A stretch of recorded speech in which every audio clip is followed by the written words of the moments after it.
শুভ দীপাবলি সবাইকে। এই যে মাটির প্রদীপটা তোমরা দেখছো, এটা আমার কাকিমা বানিয়েছে। আমার কাকিমা বিভিন্ন ধরনের মাটির জিনিস তৈরি করতে খুব ভালো পারে। তো আমাকে বললো এই প্রদীপটা সুন্দর করে রং করে দিতে। এই প্রদীপ রং করতে আমার দিদিও আমাকে অনেক হেল্প করেছে। তো দেখো, ফার্স্টেই আমি প্রাইমার হিসেবে এখানে হোয়াইট কালার ইউজ করে নিয়েছি, পাপড়িগুলোতে পিঙ্ক কালার ইউজ করে নিয়েছি।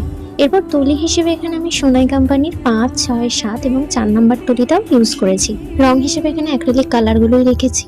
প্রদীপের কালারের এই ইয়েলো রংটা আমার দিদি করেছে খুব সুন্দর করে। আর এই যে মিডিলের গ্যাপটা, এখানেও আমি ইয়েলো কালারটা দিয়ে দিয়েছি, আর সাথে এই ছোট ছোট বুটিগুলোতে মেরুন কালারটা ইউজ করেছি।